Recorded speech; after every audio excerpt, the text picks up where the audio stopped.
Hello, my amazing viewer. Where in the world are you watching from today? A cozy little town or a bustling big city? Let me know in the comments. And don't forget to share this video with your loved ones. It really supports my channel. Let's jump right in. Reed Harper pulled into the Starbucks parking lot at exactly 3:40 p.m. Like always, every Tuesday. His life thrived on routine. In the seat beside him, Lena was hunched over her phone, silently mouthing words while crafting a caption for her wellness account. "Getting the usual?" Reed asked. Without looking up, she replied, "Oat milk this time." "My followers are off dairy again," she said, almost to herself. He studied her expression for a beat. 3 years into their marriage, and she still spoke of her followers like they were lifelong friends she hosted tea parties with. He dismissed the thought and went inside. The coffee shop's familiar din greeted him like an old song. The clack of laptop keys, the hiss of steamed milk, conversations drifting about cryptocurrency, boutique cleanses, and startup retreats. This was Ashridge, Oregon, where everyone had a hustle, a personal brand, and a complicated relationship with gluten. "Hey there, Reed." Jade stood behind the counter, her dark hair tied back, violet highlights catching the afternoon light. "Your usual, and oat milk for Lena?" He gave a nod. "Yeah, just the 2 lattes. Appreciate it." "Consulting still treating you all right?" she asked, sliding into her rhythm behind the bar. "Same as always, steady." Jade had been making their drinks for the better part of 8 months. Her warmth wasn't forced. Unlike most in Ashridge, she didn't fake interest. Her questions came from a real place. "Steady's not a bad thing," she said, "especially when everything else feels like it's up in the air." There was a note in her voice that made Reed pause. She wasn't just making conversation. Her eyes locked on his, not darting past, not performing. She placed the 2 cups down softly. "No charge today," she added as he reached for his wallet. "This one's on me." He picked up the drinks, only to spot a yellow sticky note stuck beneath his cup. Almost didn't catch it. "Thanks," he said casually. He turned, ready to leave, but Jade's quiet voice caught him mid-step. "Reed, check the bottom of your cup." He glanced down. The message was short. "Bathroom. Alone." A thin line of unease pulled across his chest. His instincts, long sharpened since his childhood under Aunt Millie's watchful eye, kicked in. "Pay attention. Trust slowly." Her voice echoed in memory. He looked back at the counter. Jade was already serving the next customer, but her gaze flicked for just a second toward the hallway by the restrooms. Back in the car, he handed Lena her drink through the window. "Gonna use the restroom. Be right back." She gave a dismissive wave, still glued to her phone. The hallway was quiet. He gave the men's room door a quick knock, then entered. Jade stood near the sinks, arms folded, waiting. Reed shut the door behind him. "Hope this isn't a game." "It's not," she said, pulling out her phone. "I used to know Lena, before you 2 were married." His expression tightened. "Used to?" "Stopped talking to her 2 years back," Jade explained. "After she sabotaged my roommate's relationship. Just for the hell of it." She tapped her phone. "Lena doesn't build friendships. She builds tools, and when she's done using someone, she discards them." Reed frowned. "Why bring this up now?" Jade turned her phone toward him. "Because you're her next target." She hit play. The video showed Lena sitting with a well-dressed man at a corner table, table 6. Jade had angled the footage just right to catch the conversation.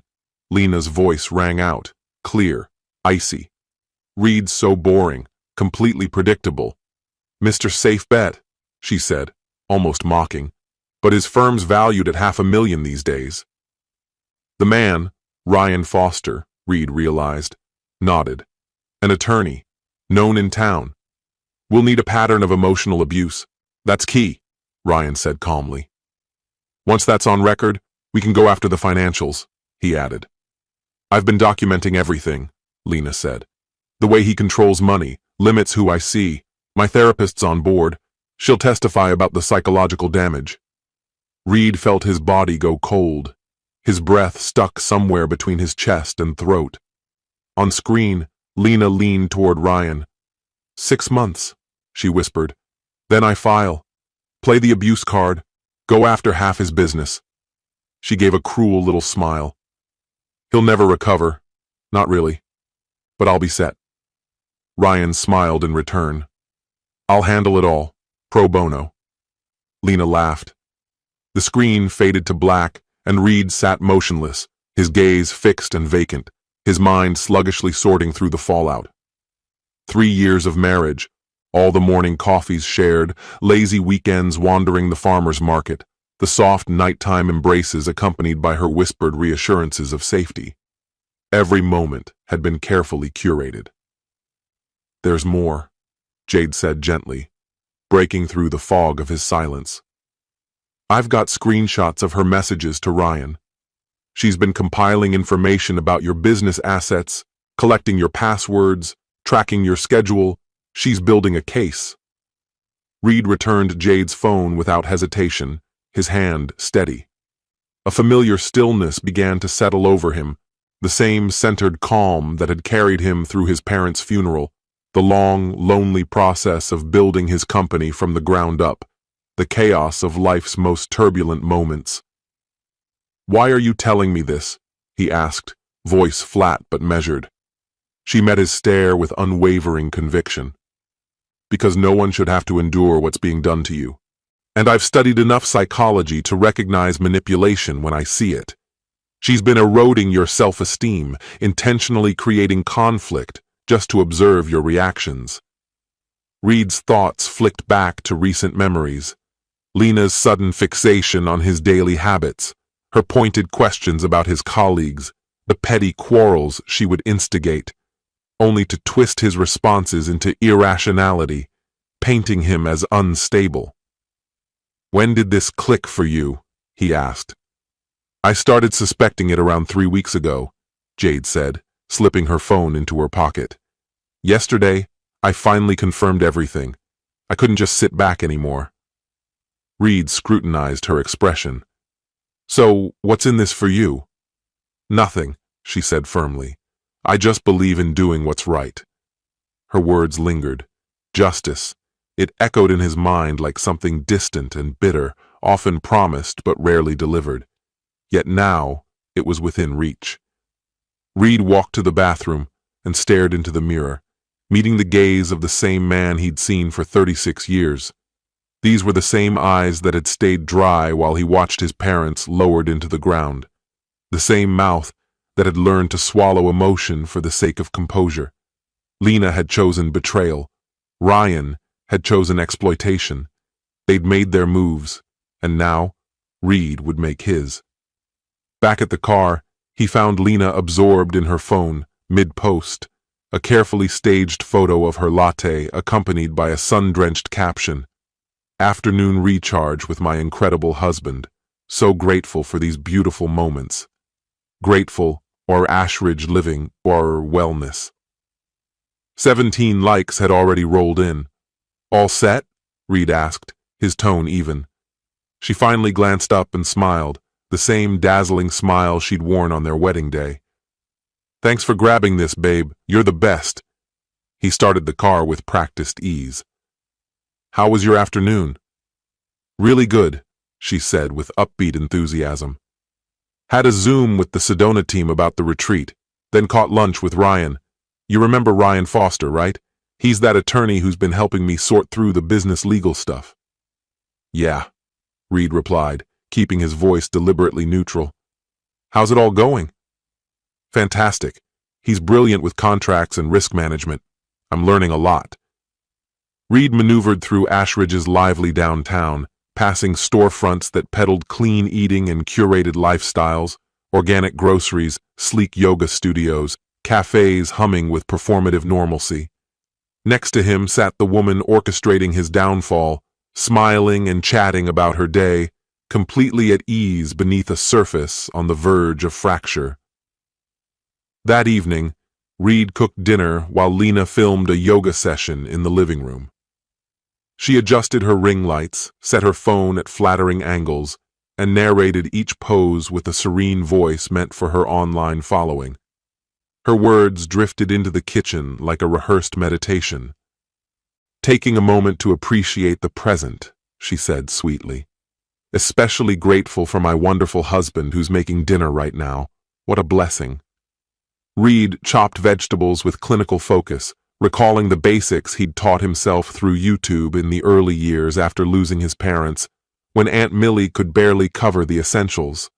Back then, self-sufficiency was survival. Now, it was second nature. Later, Lena lounged on the couch, laptop open. "I'm prepping content for tomorrow." The retreat brand asked for more posts about mindfulness and routine. "Sounds great," Reed said, methodically loading dishes into the dishwasher. "I've got a little work to catch up on." He retreated to his office and closed the door firmly. Opening his laptop, he didn't turn to client files. Instead, he began dissecting Ryan Foster's digital footprint, digging into bar association records, legal proceedings, client reviews, and his social media trail. It didn't take long to uncover the truth. Ryan specialized in high net worth divorces, particularly those targeting successful entrepreneurs. Reed leaned back, absorbing it all. Now he knew exactly what he was up against. His fee structure suggested he only took a percentage when the outcome was substantial. Afterward, Reed accessed the activity logs from his home network. Since all the household devices passed through the router he'd configured, he could see everything. Lena's phone routinely connected to a VPN, a detail she had never brought up. Her laptop showed a steady stream of visits to legal support sites, divorce forums, and pages advertising private investigators. There was no room for misinterpretation. Lena hadn't stumbled into this. It was calculated and deliberate. She'd been methodically laying the foundation. Upstairs, Reed could hear the familiar cadence of her nightly rituals, her steps across the floor, the sound of running water, and the soft hum of an electric toothbrush. Soon, she would call to him, ask him to join her, reach for him, like she had countless nights before. His phone buzzed. A message from Lena. "Come up when you can. Feels empty without you." He typed back. 5 more minutes. He wasn't lying. In that short window, he installed monitoring software on their shared desktop. If she intended to build a legal case against him, he'd collect evidence of his own. When he finally made his way upstairs, Lena was already under the covers, wearing the silk pajamas he had gifted her on their anniversary. She smiled as he entered. "Rough day?" she asked. "Not really," he said while undressing. "How's the retreat stuff coming along?" "Really well. I think this might be the breakthrough year," she replied, stretching in a way that showed off her flexibility from yoga. "Ryan thinks I should expand into corporate wellness. That's where the big money is." "Ryan has a lot to say about your business," Reed noted. "He's just being encouraging. His firm works with a lot of wellness brands." She patted the bed beside her. "Come lie down." "You seem wound up," she added. Reed climbed in. She immediately leaned into him, her head resting on his chest. Her hair smelled like the expensive shampoo she'd started using 3 months ago, around the same time she'd begun spending more time with Ryan, Reed now realized. "I love this life we've built," she murmured. "And I love you." Reed stared up at the ceiling as her breathing softened, easing into sleep. Her phone sat on the nightstand, charging. That device was a locked archive of incriminating conversations, the blueprint of a betrayal planned with care. Reed waited until her breathing was deep and steady. Then, quietly, he slipped out of bed and into the bathroom. Her phone was unprotected. She still used their anniversary date as the passcode.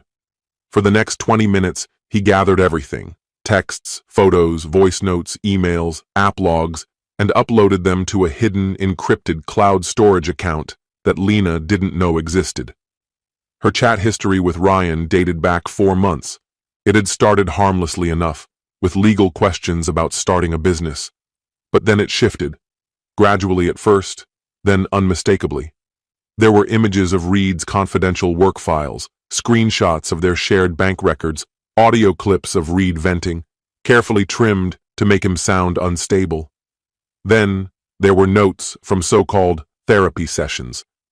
Lena had been seeing Dr. Elizabeth Carr, a trauma therapist, but the personal note she kept told a different story, a fictional one. She was constructing the narrative of a victim. Reed criticized my spending again, classic control tactic. At dinner, he was cold, withholding affection to punish me. Dr. Carr says that's a manipulative behavior. He questioned me about the massage. Another example of him tracking my movements. It's getting worse. Reed could recall those moments with clarity. They weren't controlling or cruel. They were ordinary disagreements, common conversations between partners. But Lena had spun each one into something sinister. Her latest messages with Ryan detailed the strategy. In 6 weeks, she would initiate divorce proceedings. The angle. Reed had grown emotionally abusive and controlling. Ryan would release selectively edited recordings to the public, casting Reed as an unstable tech entrepreneur unable to accept his wife's rise. His business would implode. His name would be ruined in Ashridge's tightly knit startup scene. By the time he had the chance to fight back, if he ever did, Lena would already have taken her share, and Ryan would be profiting. Once the upload was complete, Reed returned to the bedroom. Lena stirred slightly as he got back under the blanket. "Everything okay?" she asked sleepily. "Just work stuff," he whispered back. She shifted closer. "You work too hard. We should take a vacation, somewhere peaceful." Reed looked up at the ceiling. "That sounds nice," he said.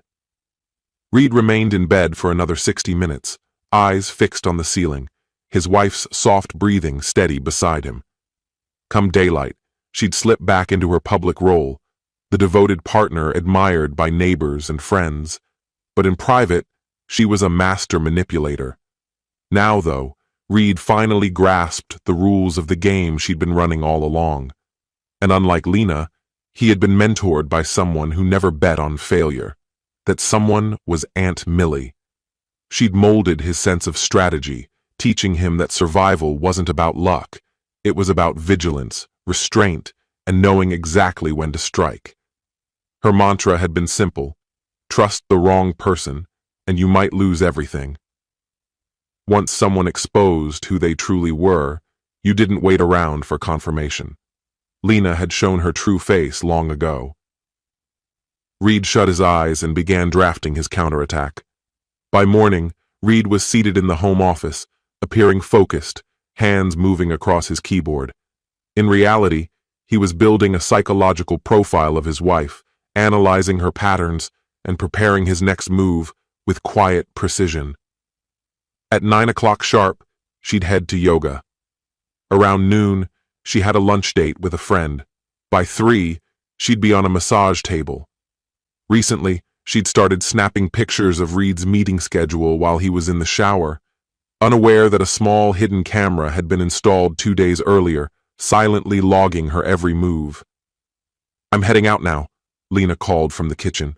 "Back by 4 probably." "Have a good one," Reed replied, with the same friendly tone he always used. He stood by the window, watching her load a yoga mat and gym bag into her SUV. The designer workout gear clinging to her frame had cost more than what some of his clients paid in a month. Once, he believed it was all part of her personal branding. Now, he saw the truth. It was Ryan who had been footing the bill. The second she was out of sight, Reed got to work.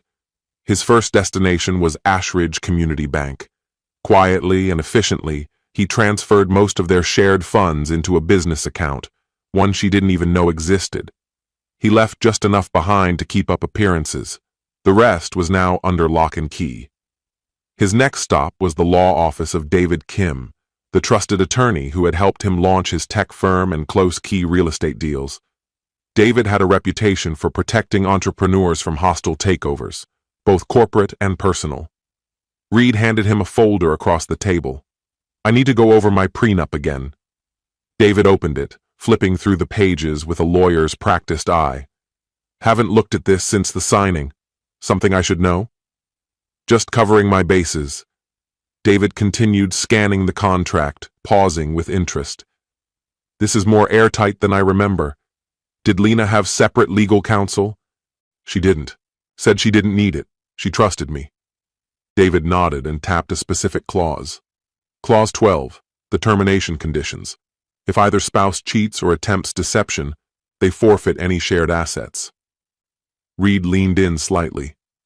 What's considered attempted deception?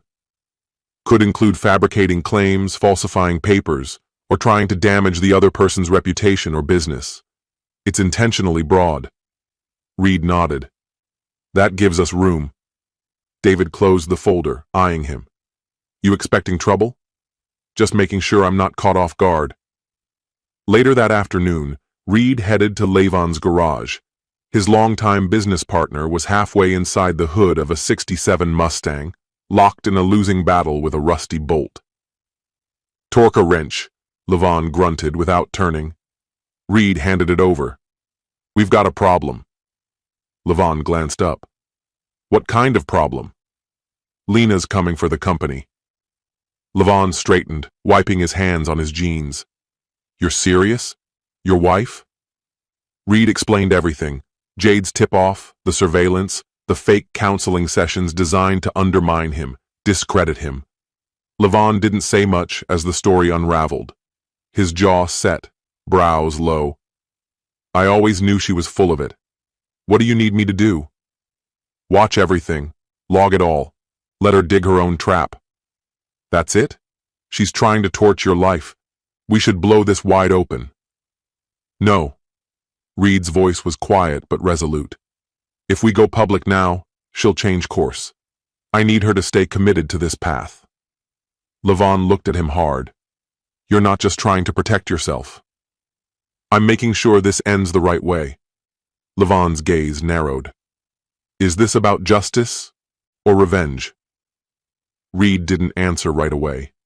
He sat with the question. Is it really such a big difference?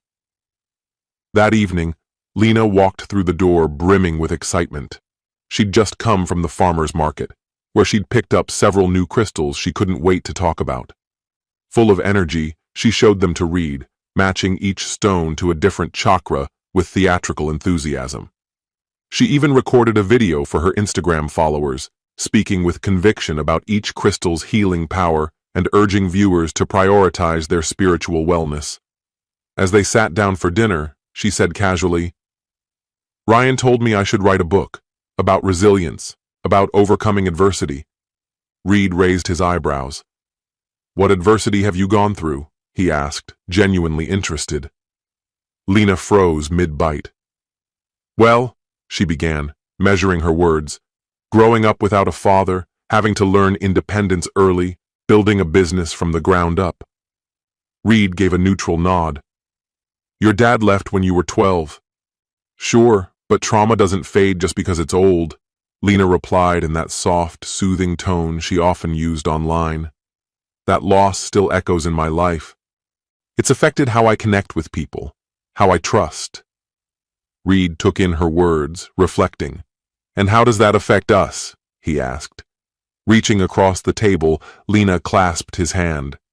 It makes me cherish stability. Having someone I can count on, someone like you, makes me feel safe again.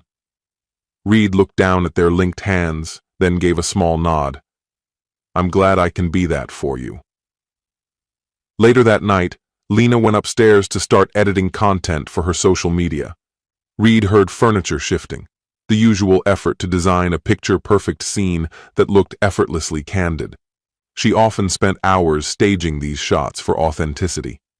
Then Reed's phone vibrated. A message popped up from an unknown number. Hey, it's Jade. Everything okay?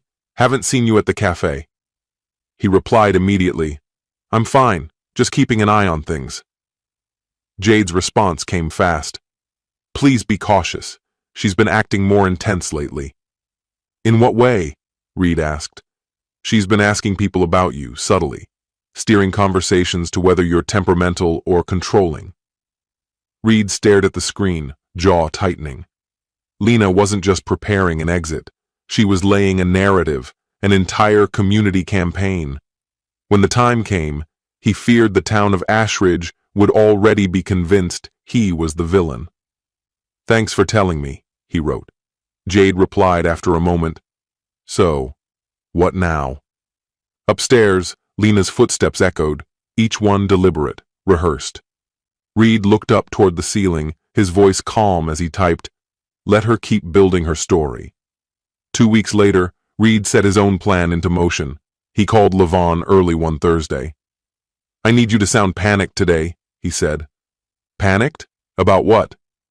"The Morrison deal. I'm planting some fake documents. We'll act like our biggest client is pulling out." Levon sounded confused. "Why would you want to do that?" "Lena's been snooping through my business records. If she thinks the company's tanking, she'll act faster. And when she rushes, she'll make mistakes." There was a pause. "So you're banking on her greed?"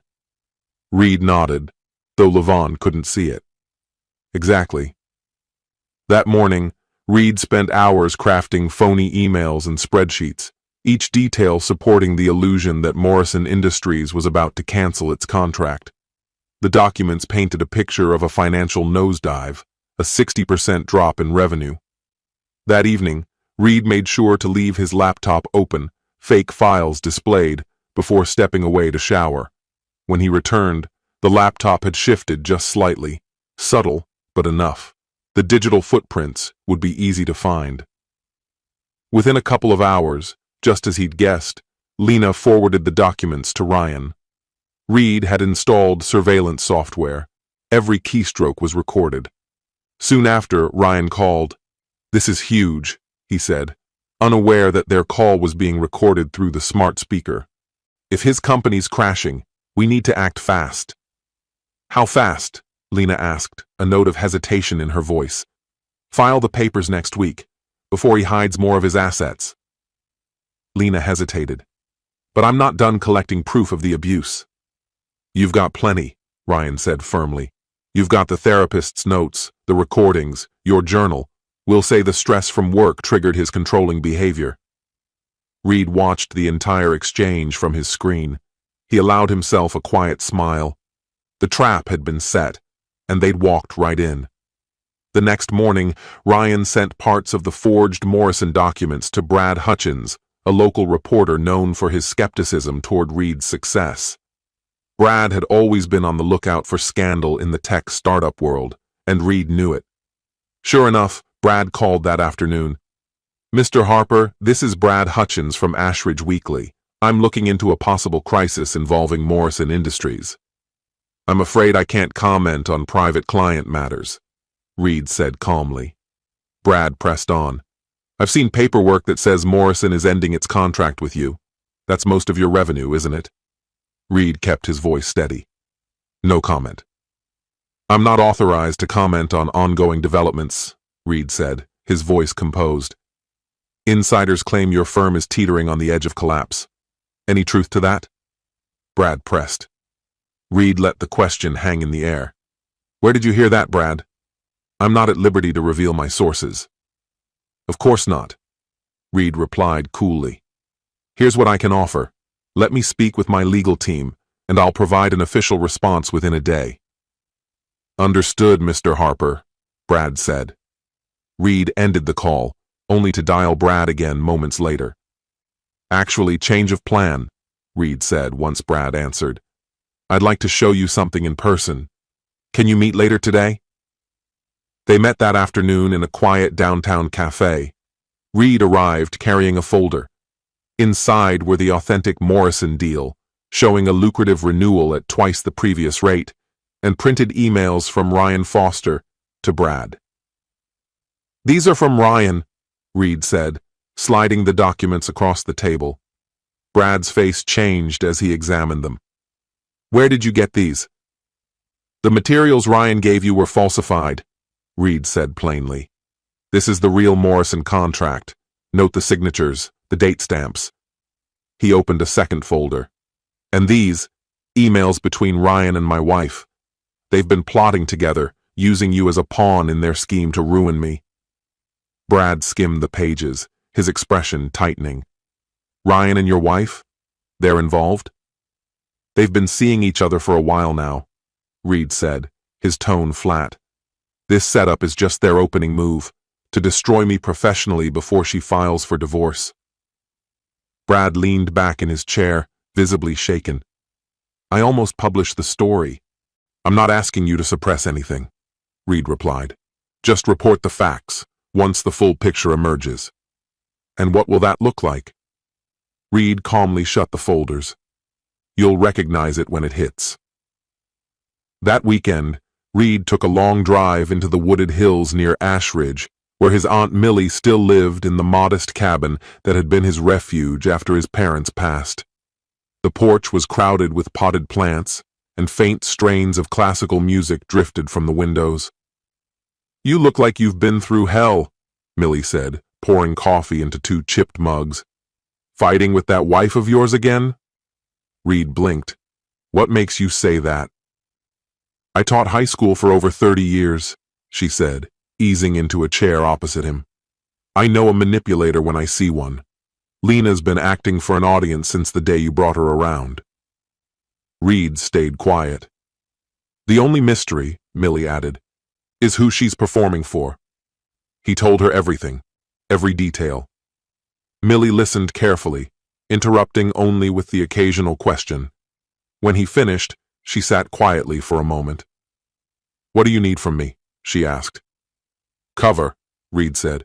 "She's trying to destroy my reputation and paint herself as the innocent party.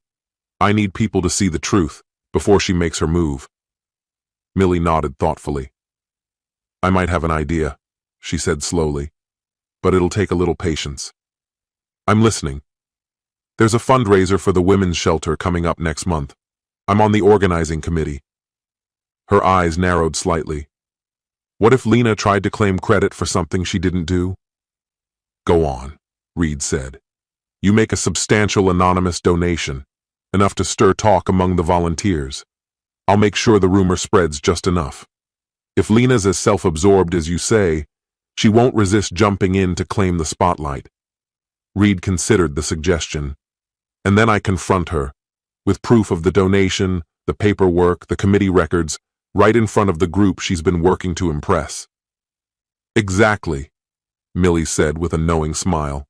"Your parents taught me how to play fair, and how to fight dirty when the time calls for it." She reached across the table, squeezing his hand. "I'm sorry this is happening to you." "I'm not," Reed said, voice steady. "It's better to see someone's true nature now than let them burn your whole life down later." That Monday morning, Reed transferred $15,000 to the Ashridge Women's Shelter using a private foundation account, ensuring complete anonymity. By that afternoon, the donation had become a hot topic among the shelter's volunteer network. Millie called him a few hours later. "She took the bait," Millie said. "Lena just posted on Instagram bragging about her major contribution. Says she organized the whole event." Reed kept his tone neutral. "How do we expose the truth?"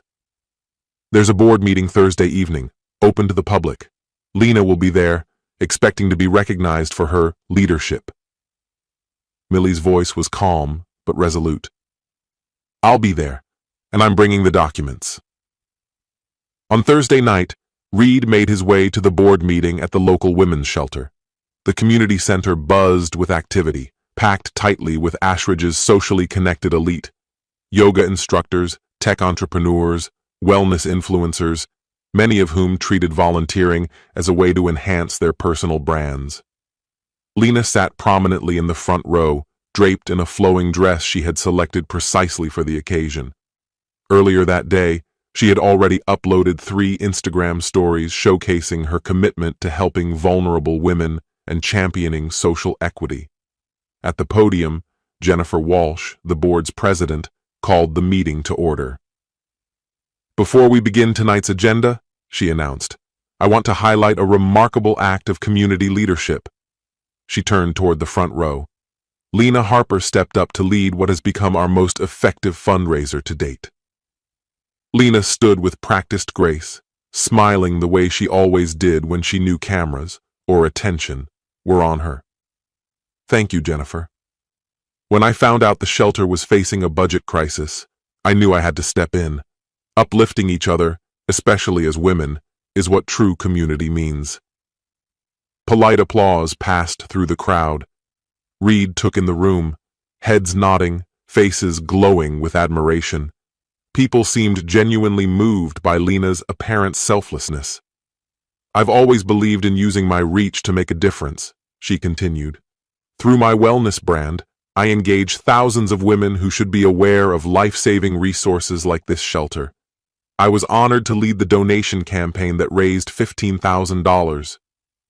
The applause swelled. Lena basked in the appreciation, her voice shifting into the motivational tone she often used online. "And this is only the beginning," she added.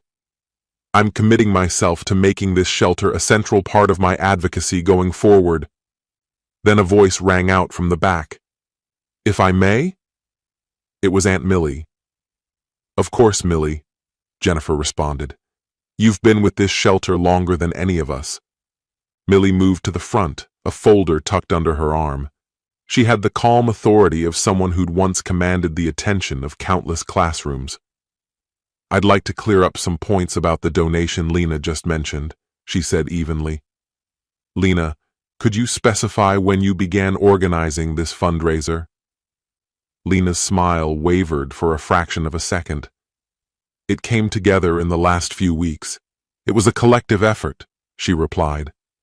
Millie opened her folder slowly. "Interesting. Because the shelter's financial records indicate that the $15,000 came from a single anonymous donor. There's no indication of a group campaign."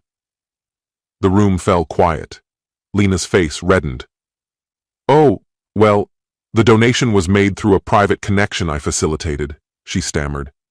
"The funds were deposited last Monday," Millie said, consulting a printed sheet, "at precisely 2:17 in the afternoon." She looked up. "According to the volunteer log, you were attending a yoga class at that time. Jenny Rodriguez was covering the phones, and she didn't receive any calls or messages from you." Jennifer frowned and leaned forward.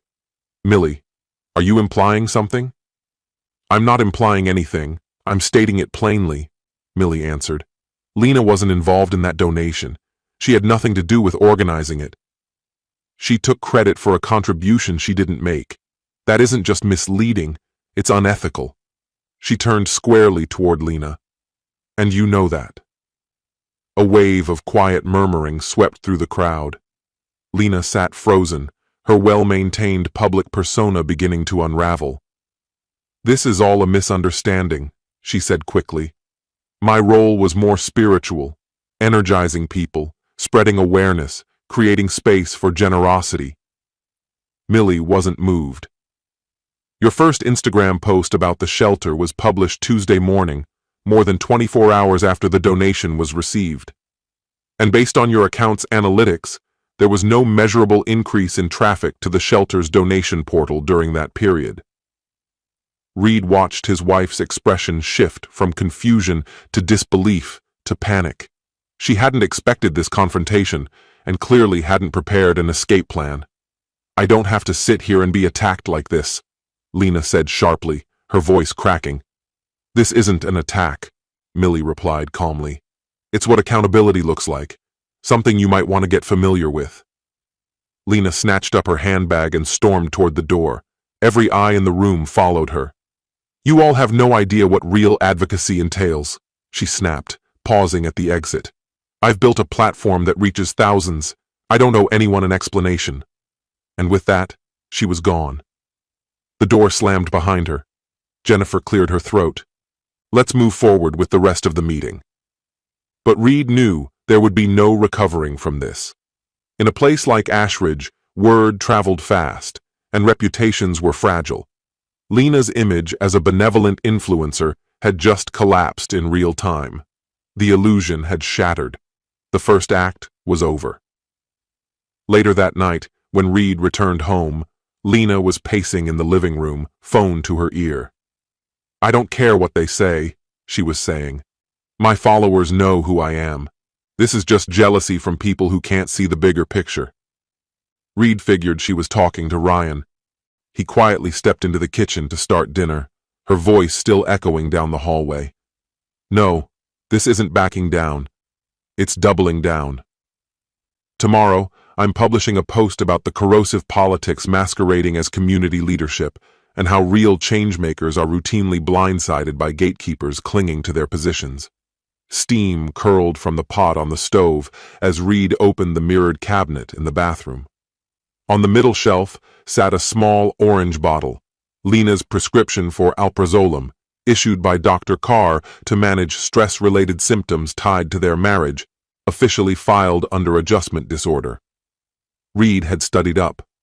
He knew the medication inside and out, its mechanism, side effects, withdrawal timeline, and crucially, that Lena only used it in moments of peak anxiety.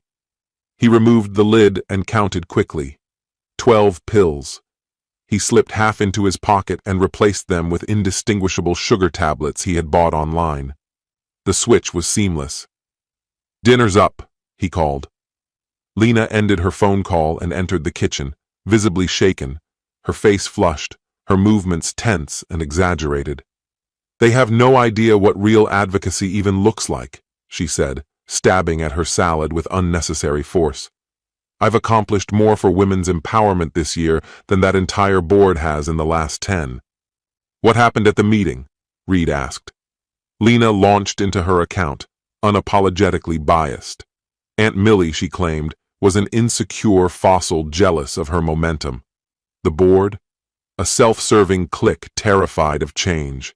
According to her, the evening had been a targeted ambush aimed at undermining her credibility.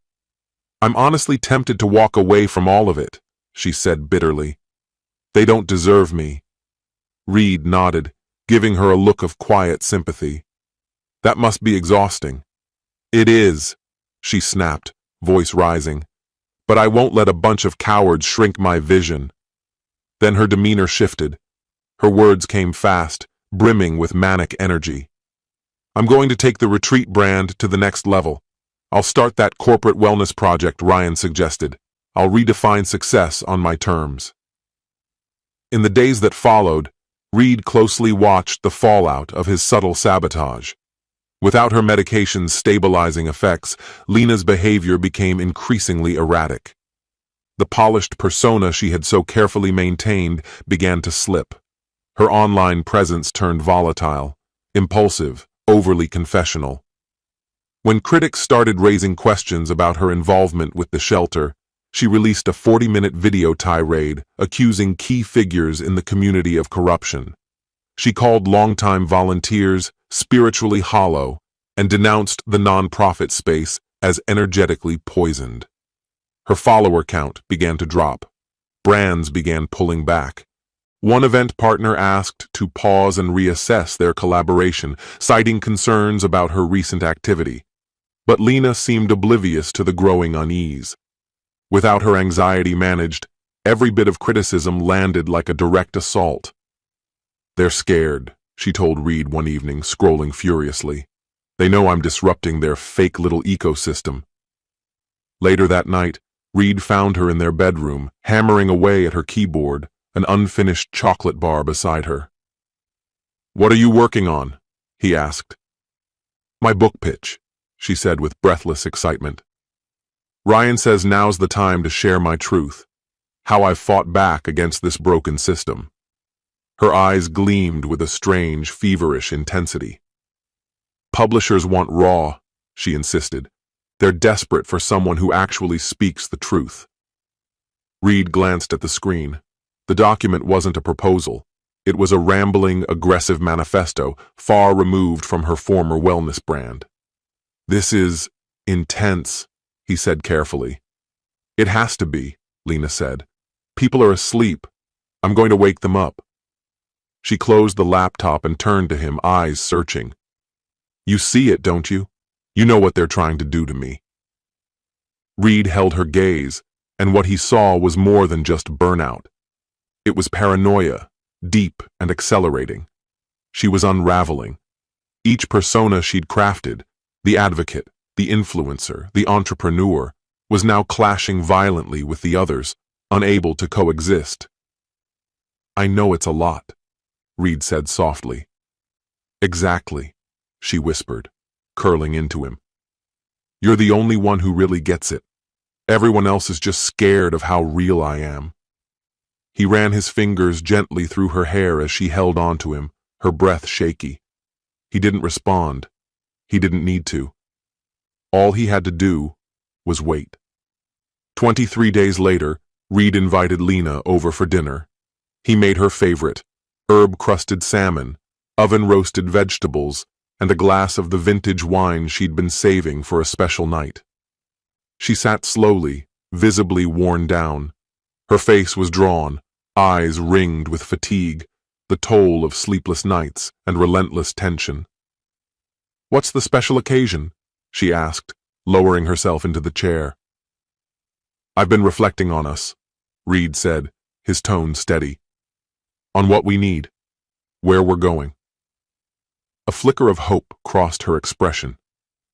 "Honestly," he continued, "your work stress has been spilling over into us. I think we need to address that." He poured the wine carefully. "I love you. I don't want to lose this." That was the opening she had been waiting for.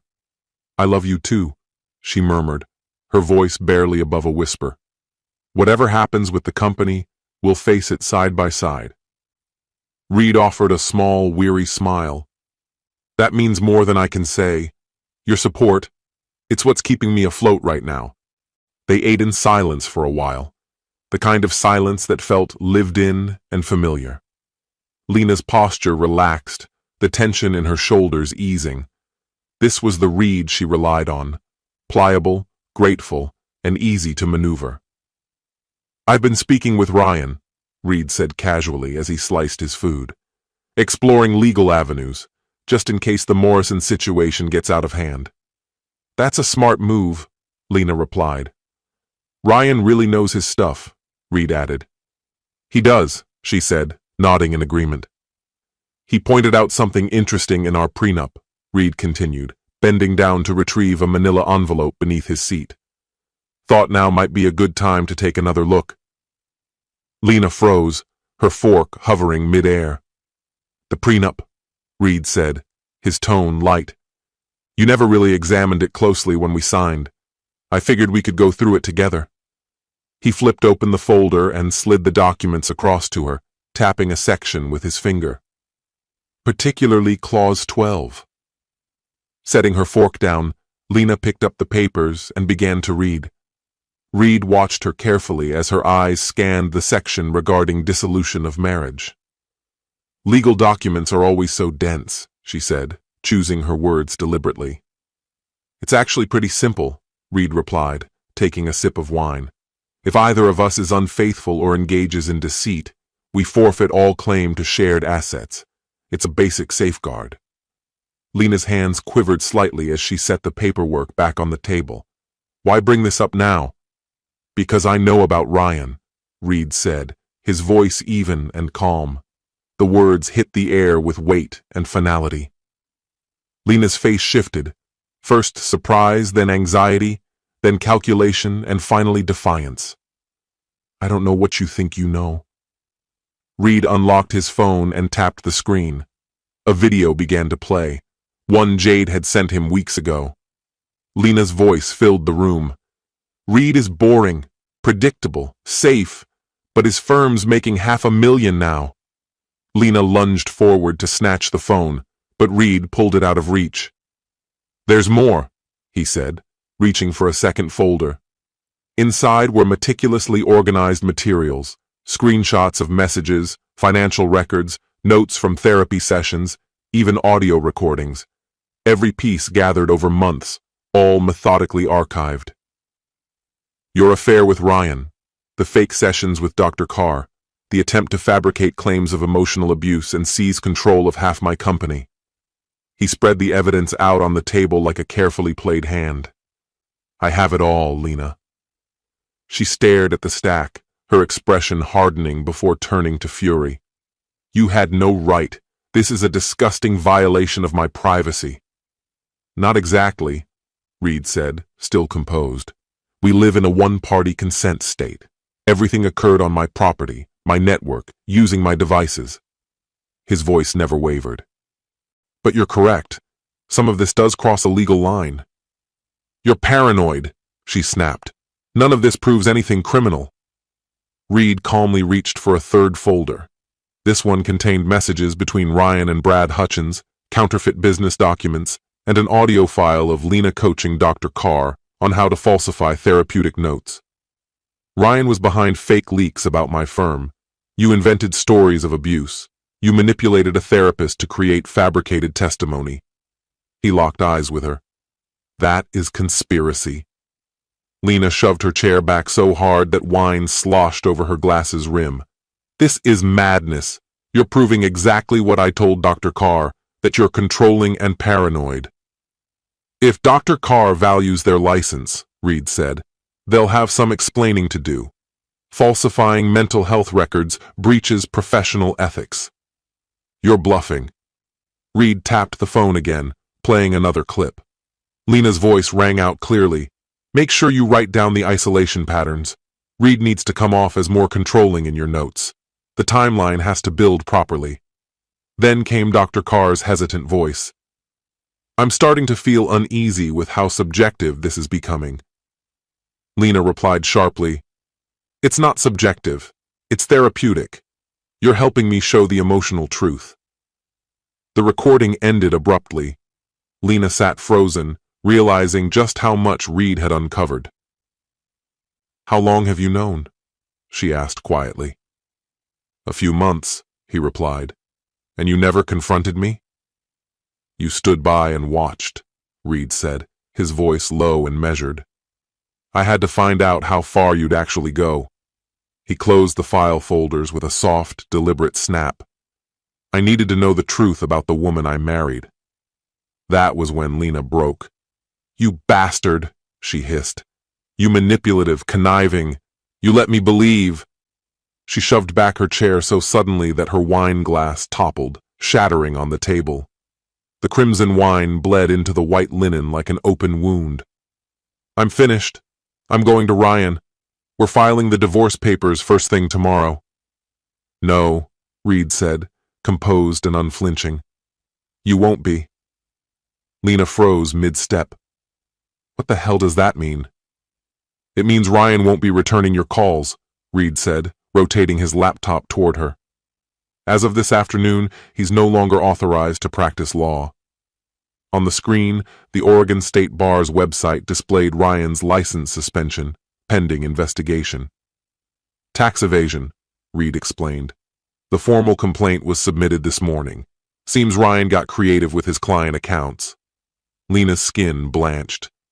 Jade gave the IRS everything they needed, Reed went on, his tone devoid of triumph. Unreported income, questionable transfers. She's been compiling evidence for weeks. Jade? The barista? The psych major? Lena blinked, dazed. The one who called out your behavior toward me? That's her, Reed said, closing the laptop. You'd be surprised what people pick up when they're actually watching. Lena dropped heavily into her chair. This can't be happening. It is, Reed replied, and that's not all. He pushed a stack of papers across the table. I filed this morning. The divorce process has begun. Your financial accounts are frozen until it's finalized. She looked down, her fingers shaking as they brushed over the documents. The prenup entitles you only to what you entered the marriage with, Reed said steadily. According to your own filings, that's $3,000 and a yoga mat. You don't have the right, she said in a whisper. I'm not taking anything from you, he said. I'm enforcing what you signed. No one will believe this. I have an audience, influence. Reed gave a slight tilt of the head. You had influence. Check your Instagram. Lena fumbled for her phone, her expression crumbling as she scrolled. Her following had collapsed. Brand deals gone. The retreat company had released a public statement denouncing her. What did you do? Nothing, Reed said simply, stacking their dishes. People saw the truth. That was more than enough. This is revenge, meticulous and cruel. He paused, meeting her eyes. No, revenge is born from anger. This is about accountability. There's a difference. Her voice trembled. What do you want from me? Reed sat down again, his hands folded in front of him.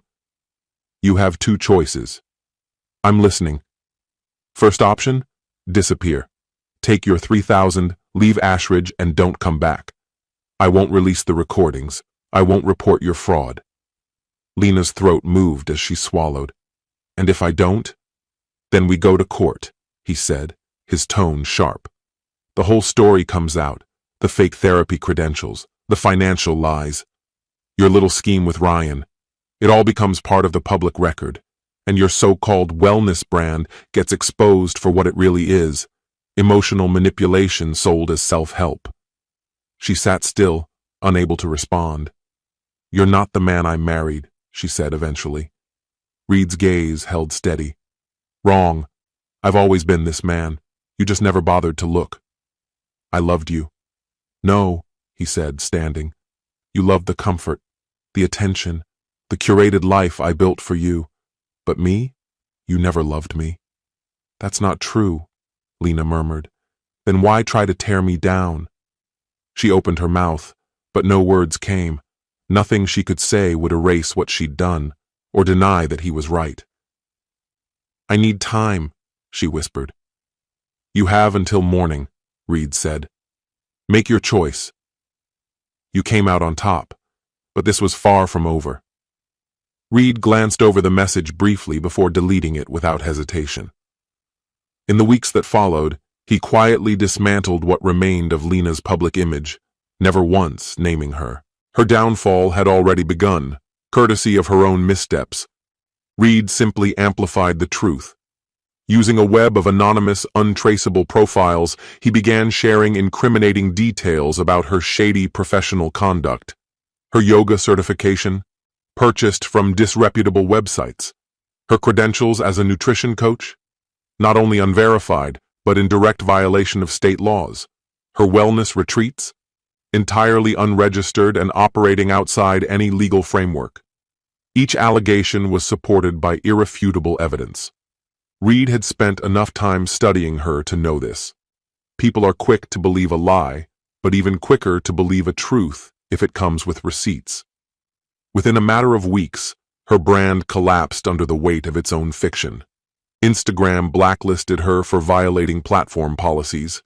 Her website vanished overnight. The few sponsors who had stuck with her demanded refunds for unfulfilled agreements, but Reed's most calculated move came wrapped in subtlety. He produced a documentary-style piece that peeled back the facade of the wellness influencer industry. Lena wasn't named, but the details left no room for doubt. Anyone from Ashridge would recognize her immediately. The exposé focused on how self-absorbed social media figures exploit the vulnerable, promising healing while delivering harm. Ethical professionals, long frustrated by frauds in their ranks, helped the video go viral. Within days, the film had millions of views. Lena's image, though never credited, became synonymous with deceit.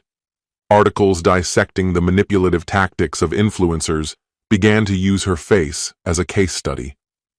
She became emblematic of everything wrong with the online wellness movement. Reed never mentioned her name, not once. He simply shone a light for those willing to see. 6 months later, Reed sat at the edge of Aunt Millie's dock, the lake bathed in the soft amber of twilight. Steam curled up from his coffee as a crisp breeze stirred the surface of the water. His phone buzzed with a message from Levon. Meeting was a hit. Morrison deal extended, 3 more years. We're really gaining momentum. Reed allowed himself a small smile before slipping the phone back into his pocket. Behind him, the screen door creaked open and Jade stepped out, cradling her own mug. How's the new role treating you? Reed asked. It's amazing. Your nonprofit's having a real impact, she replied, lowering herself beside him onto the dock's weathered planks. The trauma support initiative is transforming lives, she said. After Lena disappeared from public view, Reed restructured his consultancy from the ground up. It became a hybrid, part tech solution, part nonprofit mission, focused on helping survivors of psychological and emotional abuse. Jade had signed on as program coordinator, drawing on her background in mental health to design resources and support systems for recovery. "Any word from her?" she asked softly. Reed shook his head. "Nothing. Last I heard, she left Oregon behind." "Ever wonder where she landed?" He considered it for a moment before replying, "No, she made her choices. Now she has to live with the results." "Do you ever feel anything about it? Regret, maybe?" A fish jumped in the distance, breaking the water's stillness with a gentle splash. Reed followed the ripples with his eyes. "I feel at peace," he said. And he meant it. The constant pressure that had haunted him for years had finally lifted. The weight of covering for someone else's deceit was gone. He could sleep. He could think. He could breathe. "She did teach me something," Reed added after a pause. "When someone shows you who they are, believe them. Don't waste time hoping they'll change." "That's a little cold." "It's just honest," he replied, turning toward her. "You helped me walk away before it went any deeper. Why did you?" Jade didn't answer right away. When she did, her voice was low and steady. "I've seen what people like her leave behind. Emotional wreckage, broken self-worth, confusion so thick you forget what's real." She took a sip of her coffee. "And because you deserve the truth." Reed nodded slowly. "Truth's a rare currency. Most people can't afford to give it." They sat in silence as night settled in. The lake mirrored the sky, still and silent. Across the water, Ashridge twinkled faintly in the distance, like a memory blurred by time. Reed felt a strange detachment from his past, like it belonged to another version of himself, or a film he once watched but no longer related to. "Got anything on your schedule tomorrow?" Jade asked. "Work," he said. "We're finalizing the trauma recovery protocols before we submit them to the state board." "That must be fulfilling," someone remarked. Reed gave a quiet nod, his smile faint but sincere. "It is," he said simply. His phone buzzed again, this time a notification from the bank. The sale of the house he had once shared with Lena was now officially complete. Reed hadn't kept a dime. He had donated the full amount to the women's shelter where Aunt Millie devoted her time. The past had taught him that justice wasn't always about punishment. Sometimes it was about mending what had been broken, about transformation, not revenge. He drained the last of his coffee, stood, and prepared to head back. "Time to go," he said. They followed the path together, moving steadily toward the cabin. Aunt Millie was seated on the porch reading. A golden light spilled through the windows, and the gentle notes of classical music drifted through the approaching night. Reed paused at the base of the steps, glancing once more toward the lake. Somewhere beyond the shoreline, past the trees and the fading horizon, Lena was likely reinventing herself, crafting a new identity, seeking out more prey, perfecting the quiet cruelty of her deception. But Reed no longer carried the weight of that. He had arrived at the most profound understanding of his life. There are people who will never change, never feel remorse, never be made whole. The only thing left to do is to outlast them. And Reed had discovered that endurance often wears the face of peace. Our story has come to an end. What do you think about this story? Share your thoughts in the comments. And if you enjoyed the way I tell stories, head over to my channel and check out my other videos. May the force be with you. See you soon, my friend.